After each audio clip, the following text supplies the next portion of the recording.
Welcome to the Church Sound Podcast, where kingdom culture, real life, and technology intersect. I'm your host, Prentice Thompson, along with the pastor, Caleb Winley. We're here to help you get through Sunday. Did you hear the pastor?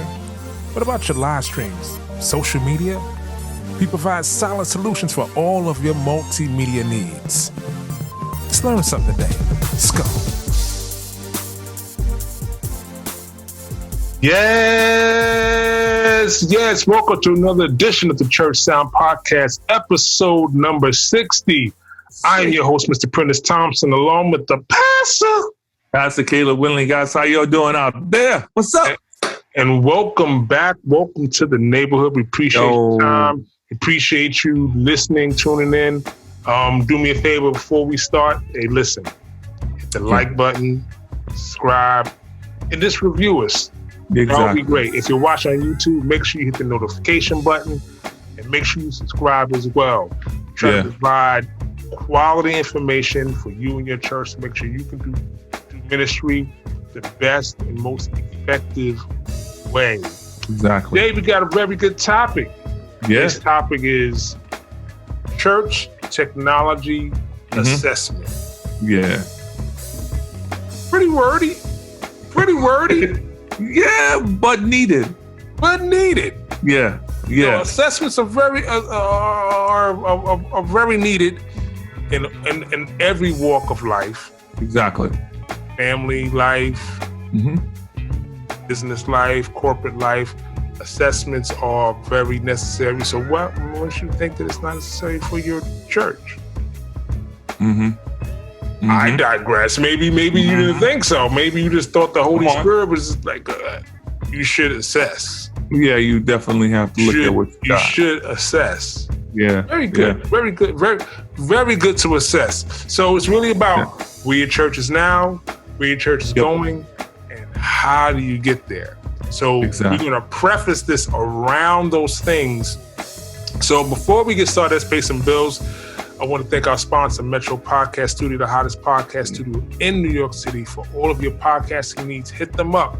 Live recording, audio, live streaming, audio recording, video recording, post-production mixing, and a fabulous location in the heart of New York City. Hit them up.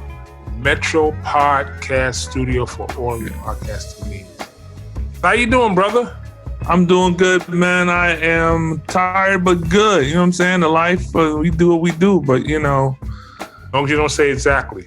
I'm trying to stay awake. I can say now. I'm not gonna say exactly. I'm good, bro. We're in a good place. You know what I mean? We're in a good place. We're in a good time. I'm loving the fact that we've made it to 60. You know what I'm saying? And I look forward to 120 and 240 and all those that's gonna keep coming. But man, I'm excited about this, what we're about to talk about, because I think it's important for just pastors to just kind of really take the time to look at it and say, hey, wait a minute. We running, but what are we running? Exactly. And what are we running on? Because sometimes we could be running, we're not running on the Holy Spirit. We're running on ourselves. And that can be a problem. We need to assess those things. That's so true. Amazing. So we know what we do. First of all, for all of our new listeners, do this thing called Sunday School. All of our old listeners need to buckle in because we're about to start Sunday School. And what Sunday School is all the funny stories that we have in church that we share within our community of tech people, of our multimedia staff, of our worship pastor leaders, all those people.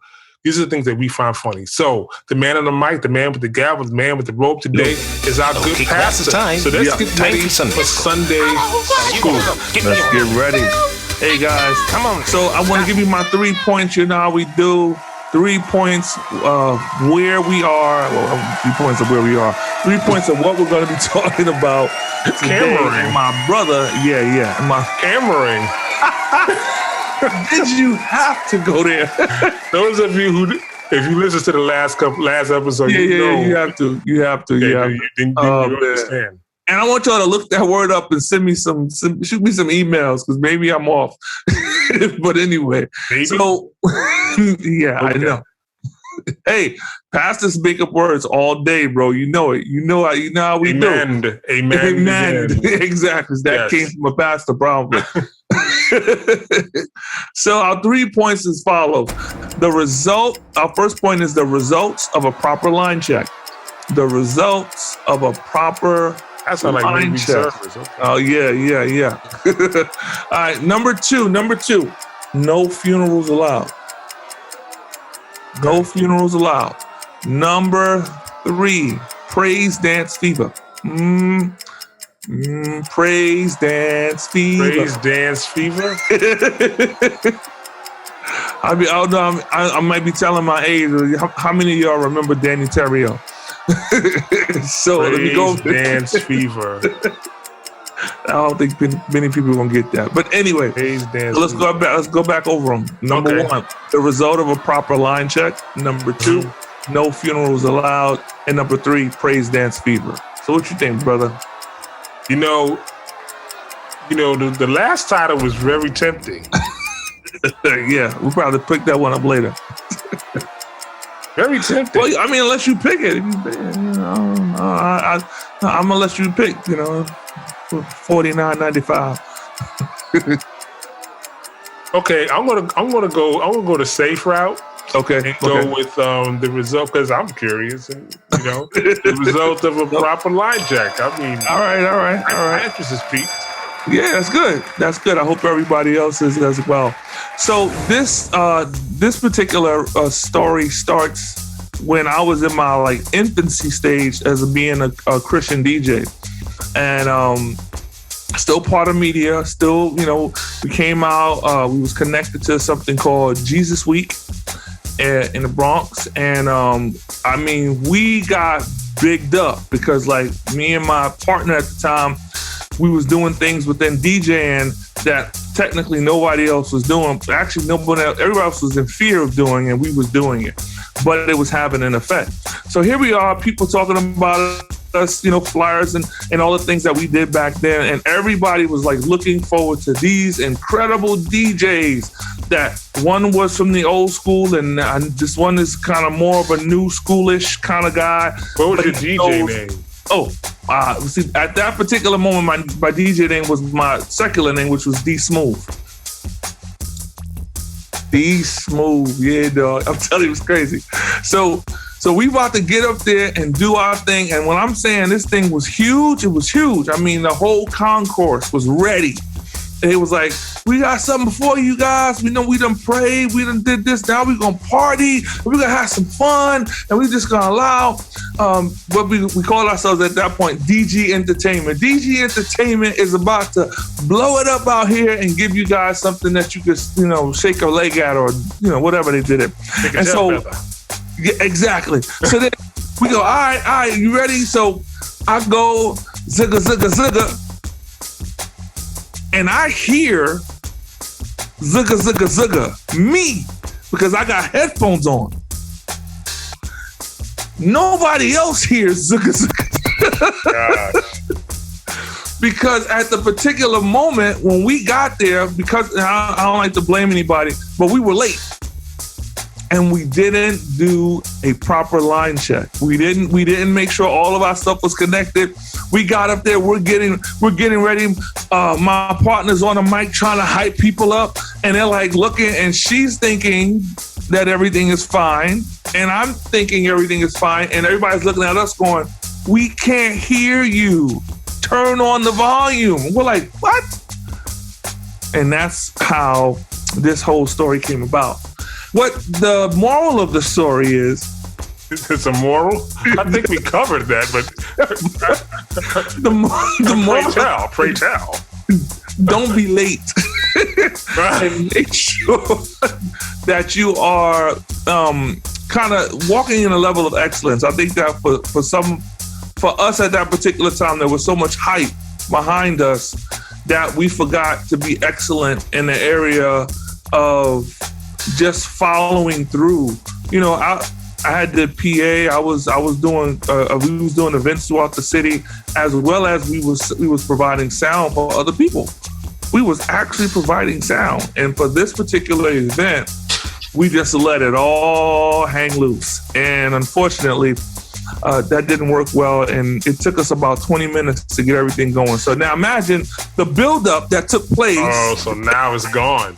The buildup, everybody's ready to rock and roll. The borough president is out there. I mean, it's dignitaries out there, and we don't have no sound. Yeah, kill the DJ. That's all I kept hearing in the back of my head. Kill the DJ. So wow. So there you have it. Yeah, do that line check. Yeah. Check. And you should be doing that every Sunday, but I digress. I'm about to get into that because exactly. Almost custody. You almost said custody, whatever. Custody. Okay. Not Cameron, custody. Well, let's get into our topic, church technology assessment. So what I want to do is I want to preface this on a couple of things that we can bring home. What an assessment is a systemic basis of making inferences about learning. It's a process of defining, selecting, designing, collecting, and analyzing. Mm-hmm. It's all those things. Even when you say a corporate level evaluation is conducted as an assessment of corporate policies, strategies, business processes, organizational aspects. Mm-hmm. All these things are put into place as an assessment. And I'm pretty sure if any of you have a job, there comes a time like maybe twice a year you have to do what they call self-evaluation. Exactly. Where you go, you evaluate yourself, but then your boss evaluates you, and they look at your assessment, how you see yourself, and then they look at how they see you. Exactly. Now, this is the key thing about self-assessment. I mean, I've been a part of these. I knew this guy. I'm not gonna say his name. Please don't. Not gonna say his name. He did it was self-evaluation time. Okay. And you know, they give you like a level of from 1 to 5, how do you rate yourself with all these different topics? And this dude rated himself like a 5 on everything. Oh, wow. He was the man. But he was really a 2. He was a strong 2 to the point. Yeah. Solid 2. Solid. Rock solid. To the point where I looked at the assessment and I'm like, how is this possible? So when you look at the list of employees, when it came to production, when it came to everything, attendance, production, like he was dead last out of the entire staff. Oh, wow. So when I say how you see yourself and how others see you, it's 2 different things. So when we take that and we go with the corporate way of looking at things, in the sense that it's a type of corporate strategy, growth strategy, stability strategies, entrenchment strategies, reinvention strategies.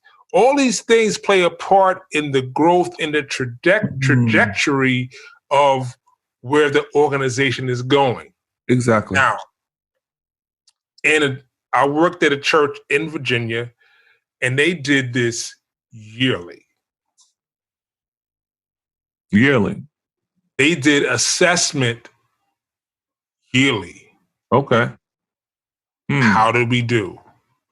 Right. Were we lacking? And these are the things they would evaluate. Worship. Okay. The praise team. That's good. Musicians. Preaching, the teaching, security. Gotcha. Order of service. Okay. Length of service. The approach to giving. Access to the church off hours. Wow. Work hours. Everything was assessed. Wow, that's good. So if you take that information and you go, okay, how can I apply that? There it is right there. Exactly. So how would you, I'm going to ask you, Okay. how would you evaluate worship? How would I evaluate worship? Yeah. I think it's kind of when I was part of the leadership of a particular ministry, something we did every month, we would meet every single month as just the elders. And those were some of the things that we did. We would look at, so our responsibility was for those 4 weeks or those 3 weeks to watch and make notes of what's taking place. And I think that was the way we did assessments. It worked, but then it didn't at all times. So how I would have personally have done it would have probably been with observation, but I also would have to look at the responses of the people. How do the people respond to the worship? When does worship actually begin? Because for some people, worship began at home. Other people, worship begins when they get to the church. You know what I'm saying? Oh, worship starts when the singing starts. Right. Or exactly. Exactly. For some people, worship starts when that person goes, welcome. You know what I'm saying? You know what I'm saying? When at that particular moment, when I'm stepping out of myself and stepping into a new place, that becomes worship for some people. So I think I would have to look at it from those point of views and try to figure out what is that place of worship, especially for the people that are part of the ministry. And I think that would have to take place with an assessment. You sitting down with your worship team and finding out, what are people saying? What are you seeing during worship? And then what do you think we can do better? And that's funny because that was one of the areas in this particular ministry where there was a struggle. There was always a struggle in that area. And so, yeah, that's how I would do it. How would you do it, bro? In a similar sense, I mean, I kind of I wouldn't know how to even assess worship, as I've never been in that position. I've always been on the technical side of things. So I would probably look at it as a parishioner. It would be like, got you. Do I really like this? Is it right? Am I supposed to be here? That type of thing. So that's a different type of assessment. But one thing I can say is that sometimes we have to be careful of what we want and what the church needs, right, and what God is saying right. the church needs. And I'll give you a great example. I was mixing at this church, which shall remain nameless, and they had a new pastor. Mm-hmm. So they brought me in right about, I want to say maybe the 2-month mark that he had been there. And I was mixing there for about a year.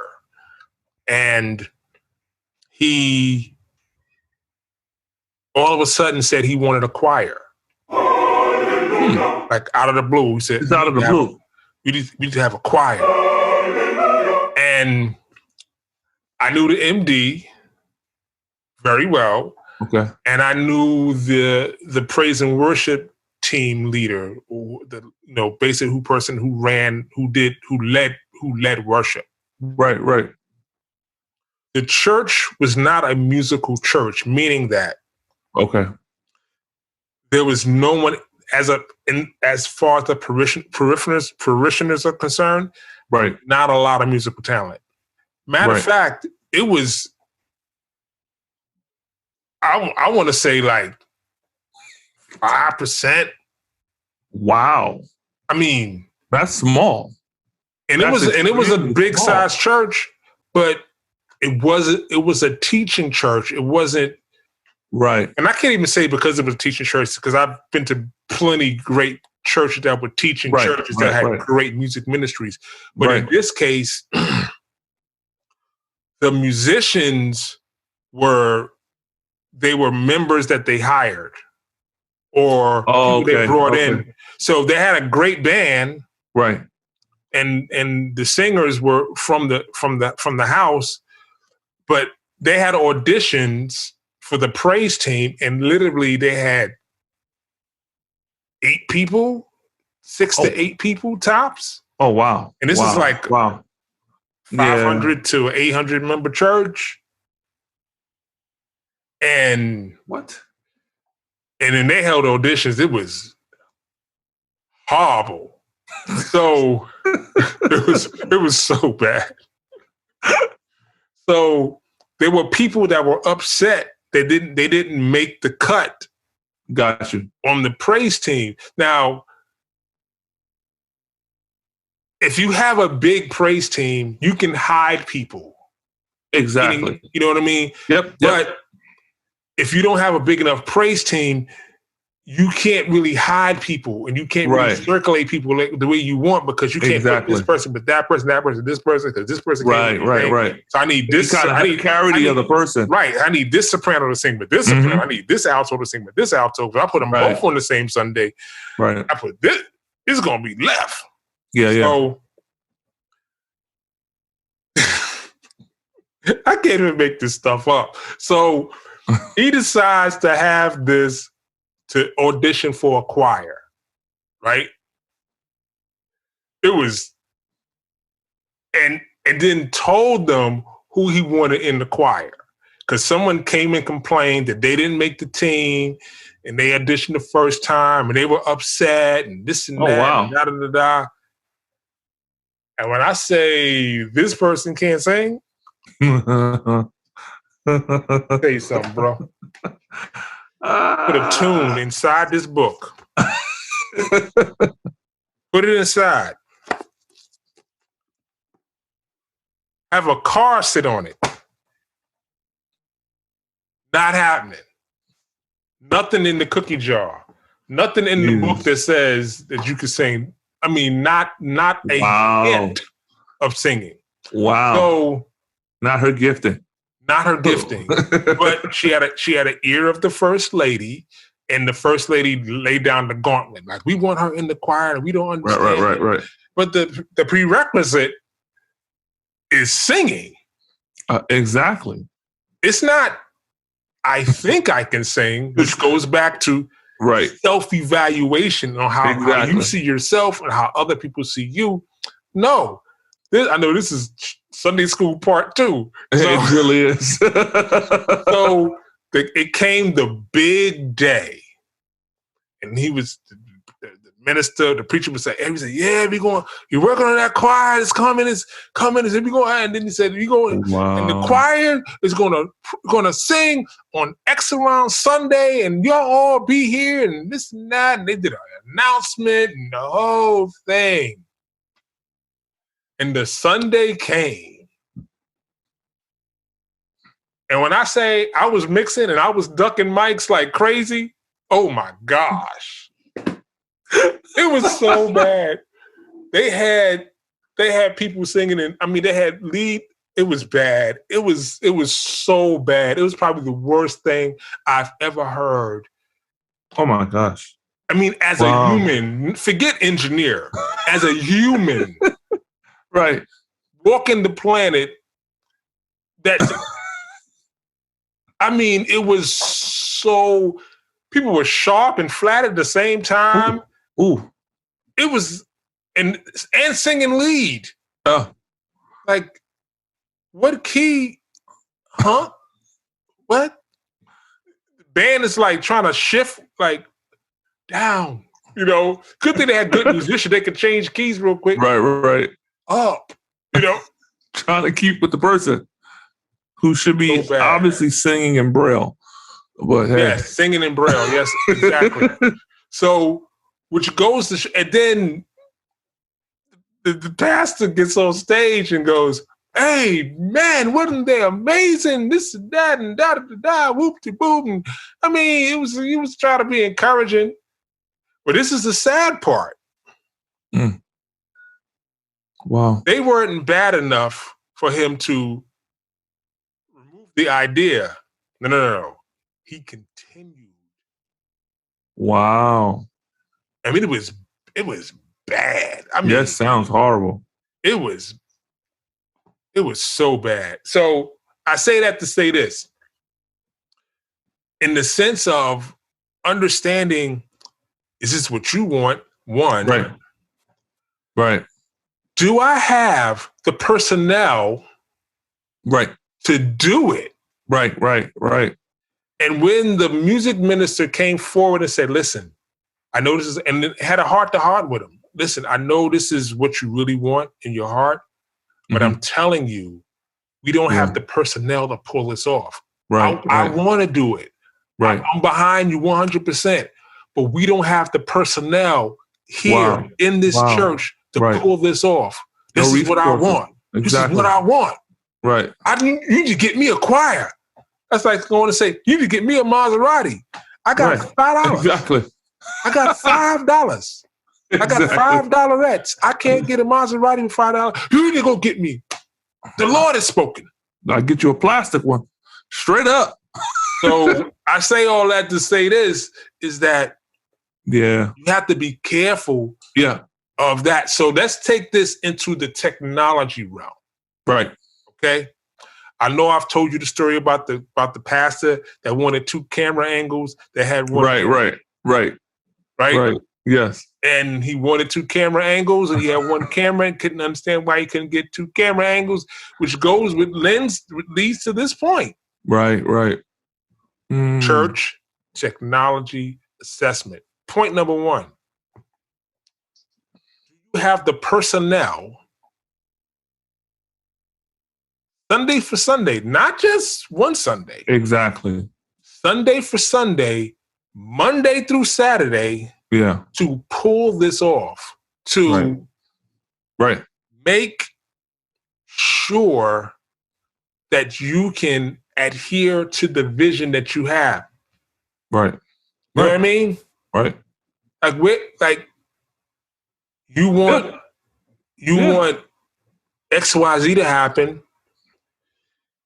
You need a personnel. That's like having a baseball team and all you guys are catching on a pitcher. Exactly. You can't play the game. You're right.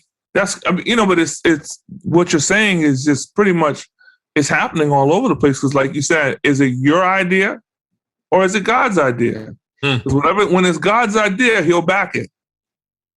So those people will be there. Or let's say those people are not there. Those people will come alive because that's what he wants, and he'll drop that seed in them. But I've seen that. I've seen that where people have pushed and prodded and tried to get people to cajole them, to get them to do what they want.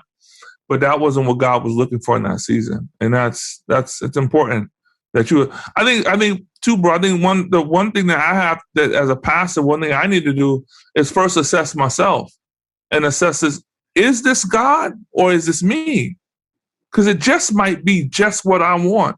And it has nothing to do with God. Yeah.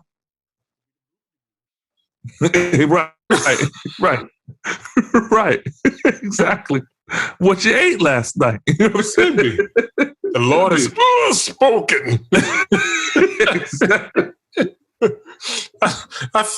I feel God. I feel God. The glory.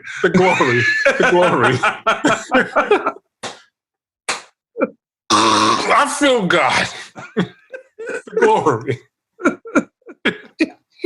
The glory filled the room. Oh man. But it's like it's so important. Like personnel, like, and then this is the next thing is that what if you got that one person that can do everything? Do you ride them? Do you fill the plate up more? Right. It's those you got to weigh those things, and sure. a lot of times, that's not even discussed. Like it's more on the plate. I understand we're growing this and that, but I need help. Right. So that's the first. That's how I say the first thing. Personnel. The second thing is, what do I have right now right now, equipment-wise, right, personnel-wise, that can meet the vision right, where I'm going. exactly. Because a lot of times, like we've been at churches plenty of times, and you go in there, they have a lot of equipment just laying around that they're not even using. Exactly. Like a lot of equipment. I mean, yeah. good You're right. Lord. You're right. Like, and not old equipment, brand new stuff. Yeah. No, like, Yeah. I have this. How come y'all not using this? Right. We want to get something new. This came out 2 years ago. How come you're not using this? You can. I've been to churches and they's like, we need new wireless systems. I look and I go, we have 5 wireless systems here. Yeah. It's not working. No one knows how to tune the wireless system. Right. Exactly. So I'm like, we can make this work. We can make this work. Right. You don't have to. And a lot of times, especially like we're going to these churches and doing these consultations, is that you go in there and you go, listen, let's do this and we can save money on this. Exactly. Portion. You don't have to buy these speakers. Right. You have this. This will work. This will work. This will sound good. What you need is this. So take the money that you would spend for the speakers, invest it in a great digital mixer and some better microphones. That's it. And you'll get a better sound. But if you spend all your money in one area where you don't really need it, where you really have something that can hold you over until you can get the better version of what you want, and still get a solid representation of your worship, it's a great thing to do, is to have someone on the outside to evaluate the situation that has no skin in the game. Exactly. Nothing to lose. I'm going to tell you straight up, Pastor, you don't need to do that. Right. I want a camera here. That's going to cost you X, Y, Z. Do you really need that? Right. Or do you have the people to do that? Or did you see that somewhere? Exactly. That's the other thing that I was visiting this church and I saw. But do we have the personnel to do that? And do we have the equipment to do that? And then how come we can't do it? And then you say, well, listen, we can't do it because this is what we have, this is where we at, and this is where we're going. But let's talk about how we can get there. Right, exactly. You know what I mean? Let's talk about how we can get there and this really formulate a budget. I mean, the crazy thing, I wrote this in the book. It's like I wrote a whole chapter on this in the book. Okay. On just that's what's up. Assessing every level. Yeah. So this way, you know where you're at. No, the thing is that I always find amazing when you go to an elevator. It's always a map. Yeah. The map says, you are here. Right. The key thing is to look at the map. Exactly. Because if you don't look at the map, you really won't know where you're at. This is true. So true. You can say you're here. You go, oh yeah, I am here. The next question is, but where are you? Right.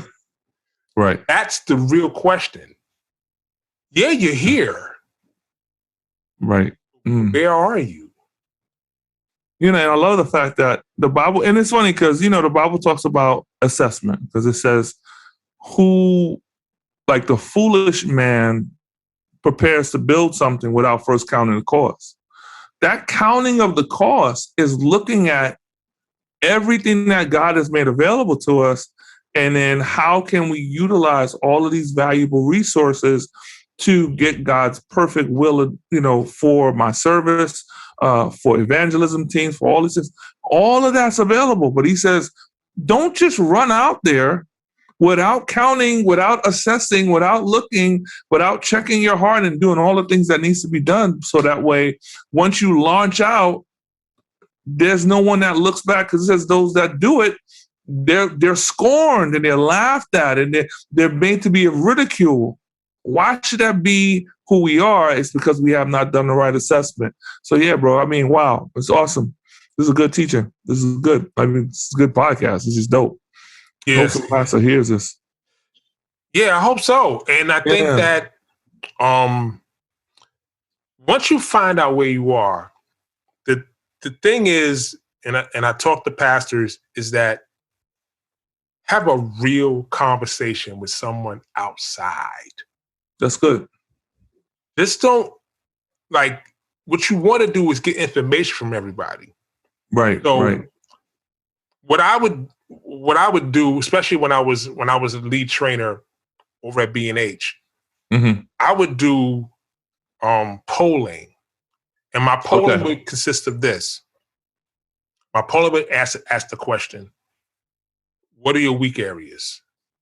What do you think you need strengthened? What's your weakest area? Secondly, what do you want to learn? Third is name the manufacturers that you would love for them to show up here and teach you about XYZ. Mm-hmm. I would take all that information and I would shape the yearly calendar. The calendar, right. So in between, so I may have 5 guys that want to learn lighting. I may have 8 guys that say, I want to learn 70-volt systems. I may have 10 guys that say, I want to learn more about field recording. I may have a couple of guys that say software, whatever. So I would take that information and I would look at the manufacturers and then the list of things that they wanted. And I would look at the manufacturers and I would tie the topics to the manufacturer. That's good. Yeah. So this way, okay, so maybe you want to learn more about audio interfaces. So I'll have 4 different manufacturers come in that talks about interfaces. I may have someone that wants to learn about Dante or Rednet or AVB. So then I would have them come in with products that's tied to the technology. Right. Then I would do a separate course on the technology. So say it's Dante, then I would do a separate course on Dante and then bring the manufacturers in to teach about the products surrounding Dante. That's good.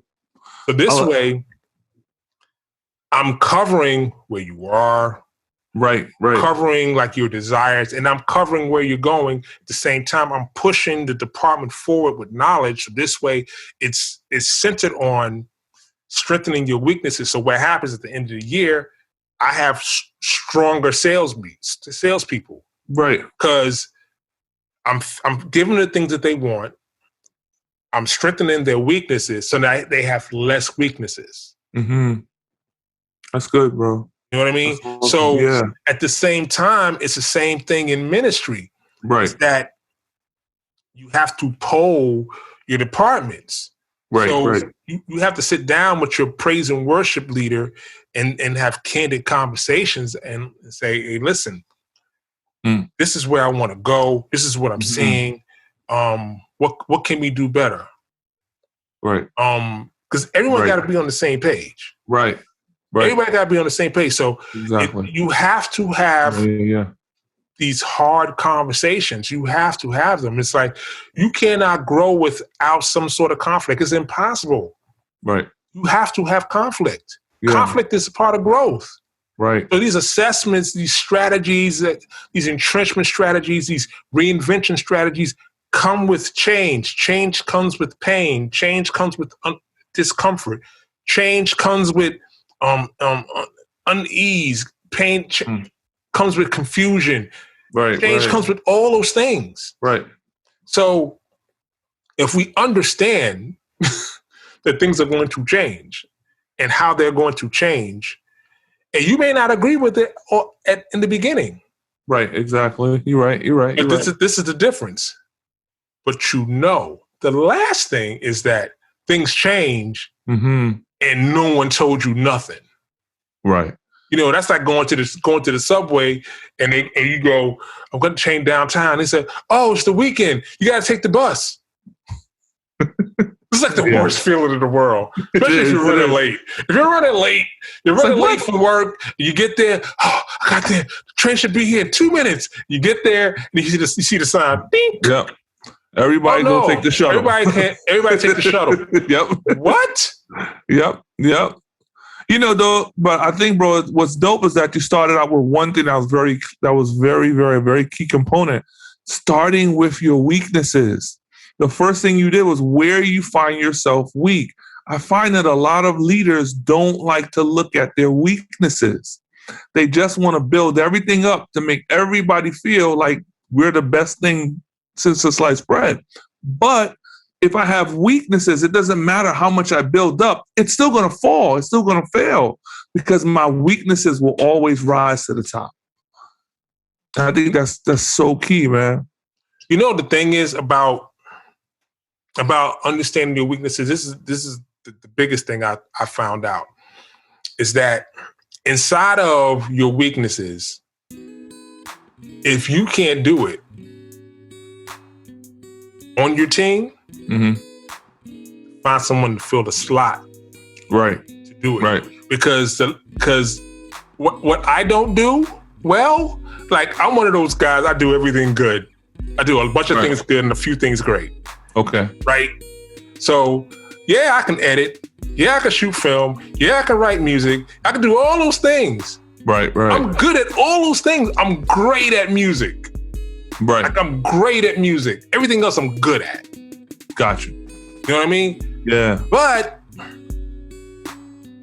when it comes to design, like I can design, but I'd rather hand it off. Like I can do it, but do I have to? Right. So it's about, as a leader, saying, okay, I don't do this well. This is my weak area.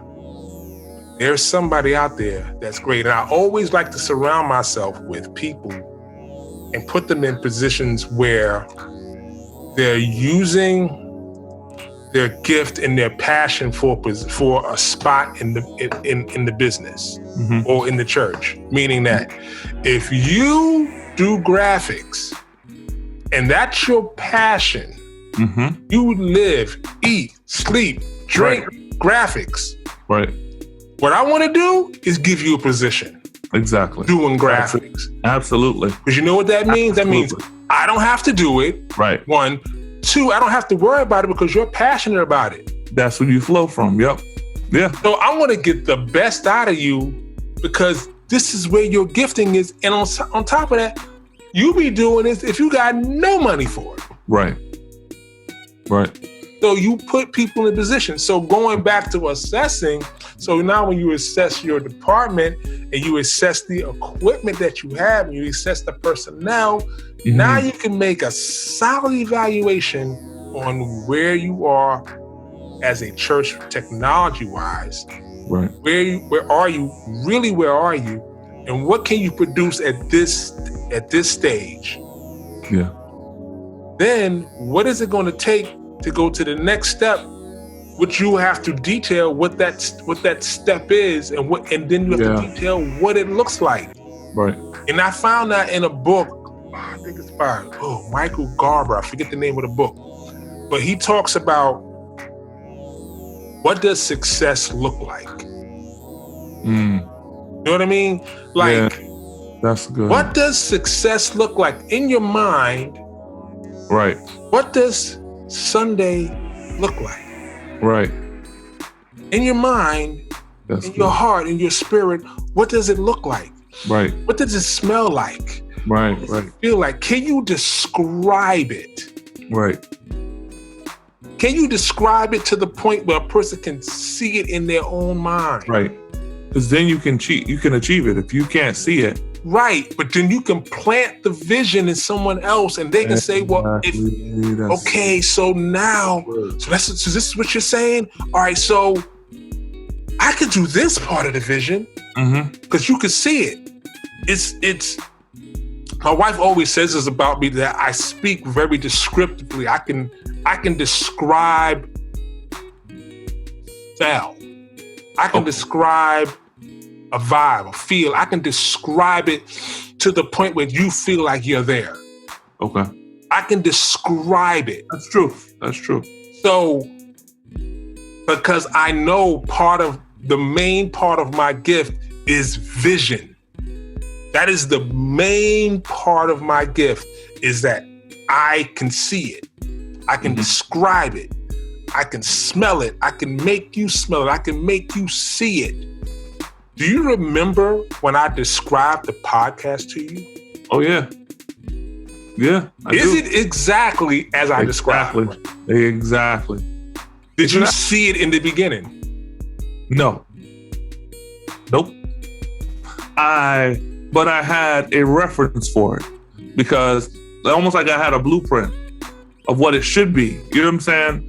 And so as the pieces began to fall into place, it was like, oh, wow, that's exactly what we said. Wow, and so I know that we're right where we're supposed to be because you were able to cast the vision in such a way that it gave me kind of like a blueprint. Nothing has deviated from the blueprint. And that's good. I kept telling it to you. Yeah, over and over again. Yep. I just kept telling it to you. Yep. So the key with understanding vision, and when it comes to getting back to the topic, is church technology assessment. Right. You have to assess your personnel. You have to assess where you really are. You have to assess your equipment. And then once you decided where you're going, you have to put a price on it. That's good. The price is time. Right. Time, money, thirdly, application. How is it all going to work? Right. Why is it going to work? Right. You know what I mean? Yeah. These things are super important. Just like the pastor that wanted 2 angles of one camera. Still blows my mind. It's impossible. Yeah. Right? We all know that it's impossible. Right. In his mind, right. It was plausible. It was plausible. Why? Right. Let me tell you the main reasons why. He did not understand how cameras work. Truth. If he understood how cameras work, he know that's kind of psychobabble right there. Right. Exactly. That is not going to I want 2 camera angles with 1 camera. Right. I don't understand why, if you over here and the camera over there, how come I can't get that angle? Right. Because I saw on Jake's. Yeah. He had a camera here. I want to know why. Exactly. And like, see, and when.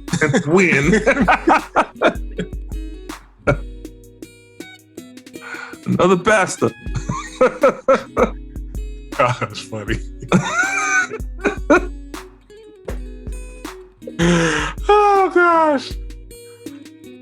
So it's important to really, that's too funny. It's really important to understand that, because without it, like, what are we doing? Right. So when someone comes up to you and says, we need an organ, and you say, you don't have room for an organ, where are we going to put it? Figure it out. We don't have room for an organ. Like, can we build our part of the stage? No, we can't build our part of the stage. I had a church tell me one time they wanted a drum cage, but they didn't want it on stage. I'm saying, where should I put it? Hanging from the ceiling? Because it's going to mess up the aesthetic. Hold up. So the drums are ringing through the sanctuary. You don't want to get electric drums. You want acoustic drums. You don't want to treat it. However, you want it to be muffled. And if I put a cage and I top it, it will solve the problem. But because of how it looks, right, you won't do it. However, you still want the drums muffled. You still want the drums not ringing through, and it was a very lively room. No. And I would say to them, that's not going to work. Right. And they would say to me, are there any microphones that will automatically? No, there's no such thing. No. You mean to tell me that no one's come up with that technology? This is the type of stuff out here. You mean they tell me they haven't come up with that technology? No, they haven't come up with that technology. No, it doesn't exist. How come? What do you mean, how come? How come it doesn't exist? Honestly, it doesn't make sense. No, this is how come it doesn't exist? What? That was a question. How come it doesn't exist? What do you mean, how come it doesn't exist? Because he hasn't been born yet. I don't know. Don't they have Bluetooth? Don't they have Bluetooth microphones that we can use and plug up all our microphones to the phone? Like, I want to have Bluetooth microphone on everything, and they go right to the phone, and this way it doesn't exist. How come it doesn't exist? I don't understand. Right. You don't understand how Bluetooth works. Right. I don't understand. It needs to be one-to-one. It's a point-to-point. Are you talking about? Yeah, but how come someone should have came up with that? Can you research, see if someone come in with that? It doesn't exist. What do you mean it doesn't exist? Well, can you find out? It doesn't exist. It doesn't exist. It doesn't exist. That's not how Bluetooth works. Amazing. Yeah. And then hold your feet to the fire. So now you're sitting there like you're talking to Mr. Idiot Pastor, and you're going, and you're saying to yourself, why am I even listening to you? So right. Imagine this. Imagine you are the AV director of a pastor that talks like that. Yeah. After a while, that person's going to leave. Yeah. They sure are. Because none of this makes sense. Nope. None of this makes sense. Yeah. So when doing your assessment, pastors, leaders, AV people, please count the cost of your personnel. Yeah. Please count the cost of your technology where you are. Yeah. Please count the cost of where you want to go and visualize where you want to go. Exactly. And put it out there and put it on paper so people can see it.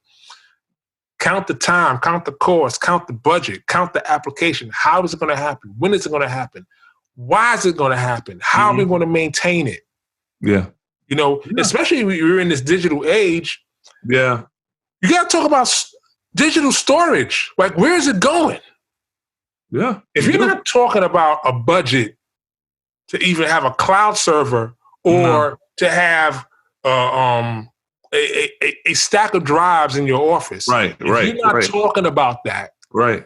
If you're not talking about the frame rate you're going to record at, if you're not talking about 72, 1080, 4K, if you're not talking about that without talking about storage, you're crazy.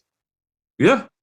Because I'm pretty sure bro, you down to the end of our drive and go, how come it's not saving? How come it's not saving? You look and says 10 megabytes. Yep. I don't understand. This is a 2 terabyte drive. How come it ran out of memory? It's not working. Right, because you put it's filled up. I don't understand. God's not in there. God is not in there. I love it. No, God is not in there. Right. So, people, we'll leave you with this. My gosh. Make sure that if you're assessing, you're doing your church technology assessment, count the human cost, count the physical cost, count the application cost, count the financial cost, and then really assess where you are. Like really, really assess where you really, really, really, really are. And then on top of that, what are you accomplishing at this point, and what would you like to what is your growth that you'd like to see at this point? So what do you have to say, Pastor? I want to close with Luke 19:7, like 19 and 17. It talks about how you've been faithful over a few things. Now I can give you more responsibility. And I think assessment gives me the ability to be faithful. It gives me the ability, the groundwork, it gives me the playing field to clearly see what God is saying, clearly recognize what I can do and what I can't do, and be okay with what you can't do, not go looking out somewhere else. Right. You've got to be faithful. He's given us, it's funny because he gives us so much and we want so much more, but we have not mastered this so much. Right. He's given us all of these great things. We don't master them. It's like my son. He'll get the toy, and then the next thing you know, a commercial come on. He throws the toy off to the side. I want that. Well, you haven't even mastered this yet, son. And that's how we are. And when we're talking about the church and a church leader, that's God's kingdom that you're working with. Those people are God's chosen people. So whenever you put to minister to them, you have to be mindful to be faithful over every single step. So that means I got to go through an assessment. I've got to look at where I'm at. I got to look at what God is saying. And I also got to look at what's going to affect the people and cause them to grow. If what I'm attempting to do doesn't cause growth, it ain't God. Because God is not about stagnation. He's about growth. He's about moving. So when you get a vision, an idea, something just flew into your mind, if it's not producing growth, it's not God. And you got to understand that. So be faithful over little, and then God can make you a master over so much more. You know what I'm saying? And I think that that's so important. Yeah. Right. Amazing. So hope you guys enjoyed that nugget of information. Make sure you share, like, subscribe. Send this to someone who needs to hear this. Like, really take the time to think about it and say, this, copy, paste, send the link to someone. This may be a blessing to make it part of their day. Mm-hmm. And you do that as well. Yeah. So before we get out of here, we're going to do this thing we call 30 seconds and going. Right now, I am the moderator. I hope the good pastor is ready for 30 seconds and gone. Let me get something. Yeah, get your libation. Get your libation going. Yeah, okay. I think question number 1.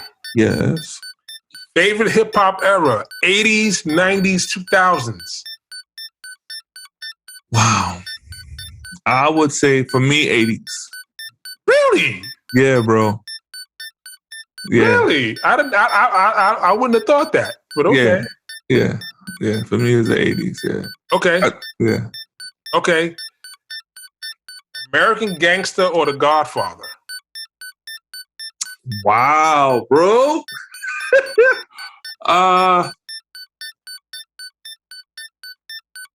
Wow.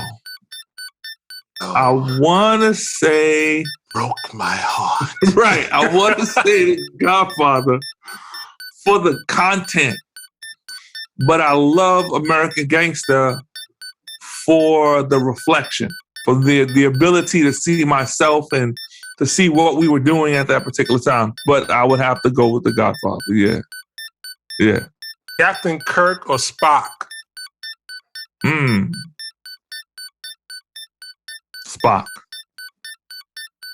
Spock. Definitely Spock. Okay. Yeah, I'm a cranial guy. All right.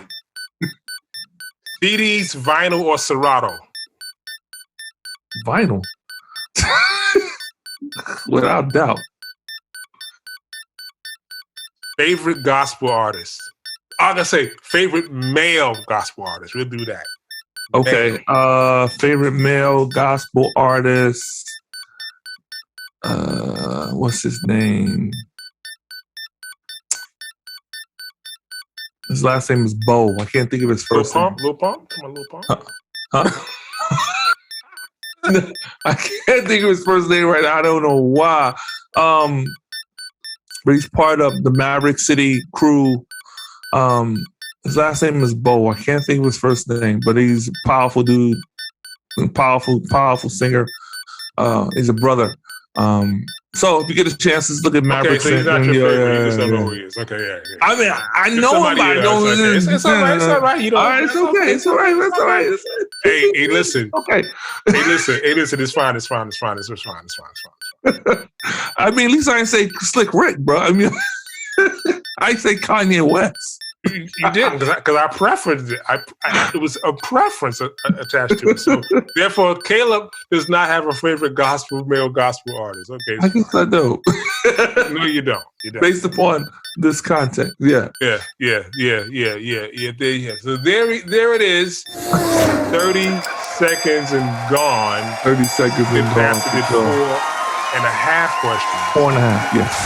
4.5 questions. Hey, listen.